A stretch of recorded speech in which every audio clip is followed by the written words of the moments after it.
এবার সৌম্যর ভালোবাসা পেতে শুভকে স্বীকার করে আগলে নিল আরিয়া। হ্যাঁ বন্ধুরা, এমন চমকই দেখতে পাবো গৃহপ্রবেশের পরবর্তী পর্বে।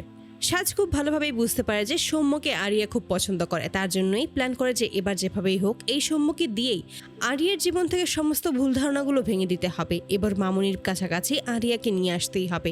তার জন্যই তারা ভার্সিটিতে একটা অনুষ্ঠানের আয়োজন করা হয় এবং সকলেই মিলে সেই অনুষ্ঠানে খুবই হাসি খুশিভাবে কাটাতে থাকে। ঠিক সেই মুহূর্তেই আরিয়া সেখানে এসে হাজির হয় এবং আরিয়া যখনই দেখতে পায় সৌম্য সেখানে রয়েছে, তাই তখন সেও ওই অনুষ্ঠানে অংশ নেবে এমনটাই সবাইকে জানিয়ে দেয়। কিন্তু সৌম্য কোনোভাবেই আরিয়াকে এই অনুষ্ঠানে থাকতে দিতে রাজি হয় না। সৌম্যকে তারপর সাজ বোঝায়, এতে করে সৌম্য বুঝতে পারে এবং আরিয়াকে রাখতে অনুমতি দিয়ে দেয়। ঠিক তখনই সৌম্য বলেছে, এখানে যদি থাকতে হয় তাহলে আমরা যা যা বলবো তোমাকে তাই তাই করতে হবে। এতে করে আরিয়া রাজি হয়ে যায়। আরিয়া তখন বলে, তুমি যা যা বলবে আমি ঠিক তাই তাই করবো, তুমি কোনো চিন্তা করো না। এই বলেই হাসি মুখে সৌম্যর দিকে তাকিয়ে থাকি। ঠিক তখনই সাজ আবারও লক্ষ্য করে এবং খুব ভালোভাবেই বুঝতে পারে যে তার দিদি খুব ভালোভাবেই ফেসে গেছে এই সৌম্যর ভালোবাসার কাছে। আর এবার যা করার এই সৌম্যকে দিয়েই কাজ করতে হবে। এবার তার মামুনির কাছে এই আরিয়াকে ফিরিয়ে দিতে হলে এই সৌম্যর সাহায্য তাকে নিতেই হবে।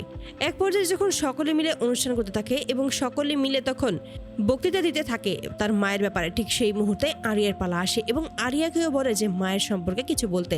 কিন্তু আরিয়া চুপ হয়ে যায়, স্তব্ধ হয়ে যায়। সে কি বলবে কিছুই বুঝতে পারে না, কারণ তার তো মাই নেই। সে তো ছোটবেলা থেকেই একা বড় হয়েছে। তার বাবা ছিল কিন্তু সেও তার বাবাকে এত বেশি তার কাছে পায়নি। তার মায়ের ভালোবাসা কি, মায়ের যত্ন কি, মায়ের আদর কি, কোনো কিছুই আরিয়া জানে না। ঠিক তখনই শুভর করা আদর ভালোবাসাগুলো কথা মনে পড়ে যায় আরিয়ার। তারপরেই শুভর ব্যাপারে কিছুটুক বলেই থেমে যায়। তখনই সাজ বুঝতে পারে যে এই সমস্ত কিছু আসলে শুভর ভালোবাসা আর আদরের কথাই জানিয়েছে। তখনই সৌম্য আরো ভালোভাবে বলতে বলেই আরিয়া চুপ হয়ে যায় এবং আরিয়া বলে যে তার মা নেই।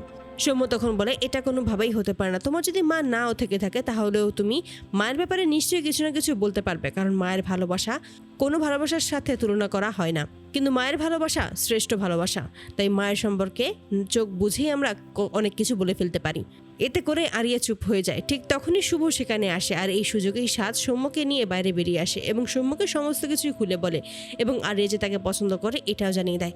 এবার সৌম্যই একমাত্র পারবে শুভর কাছে আরিয়াকে ফিরিয়ে দিতে। তার জন্যই তার কাছে হাত জোর করে অনুরোধ করে। এতে করেই সৌম্য রাজি হয়ে যায় তার মায়ের কাছে তার হারানো মেয়েকে ফিরিয়ে দেবার জন্য। আবারও সেখানে আসলেই সেখানে সে দেখতে পায় আরিয়া ক্ষিপ্ত হয়ে আছে শুভর ওপর। ঠিক তখনই সৌম্য আরিয়াকে আলাদা ডাকে এবং আরিয়াকে বলে যে তুমি আমাকে ভালোবাসো তাই না। এতে করেই আরিয়া সমস্ত কিছু স্বীকার করে নেয় যে হ্যাঁ সত্যি সে তাকে খুবই ভালোবাসে, প্রথম দেখাই তাকে ভালোবেসে ফেলেছে। ঠিক তখনই সৌম্য বলে যে যেই মেয়ে নিজের মাকে মেনে নিতে পারে না, মাকে অবহেলা করে, মায়ের ওপর রাগ করে, সেই মেয়েকে তো আমি কোনোদিনও ভালোবাসতে পারবো না। তুমি যদি কখনো নিজের মাকে আঁকড়ে ধরতে পারো, সমস্ত কিছু ভুলে ভালোবাসতে পারো, তাহলেই আমি তোমার ভালোবাসা ভেবে দেখব। তোমাকে আমি ভালোবাসতে পারবো কিনা সমস্ত কিছুই আমি চেষ্টা করে দেখব।